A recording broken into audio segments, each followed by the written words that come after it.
La focaccia italiana è usata come accompagnamento a diversi piatti, oppure viene farcita. La più popolare viene preparata con pasta per focaccia, rosmarino, olio d'oliva e sale. Società Dei Cuochi ti accompagnerà passo dopo passo nella creazione di questa focaccia facile da realizzare.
Combattere per l'ultima fetta di pizza è sempre divertente.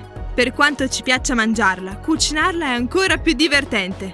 Tutto ciò di cui hai bisogno per preparare questo delizioso piatto sono pomodori, mozzarella, basilico fresco, sale, zucchero, lievito e olio d'oliva. Società Dei Cuochi ti accompagnerà passo passo nella creazione di questa deliziosa pizza Margherita.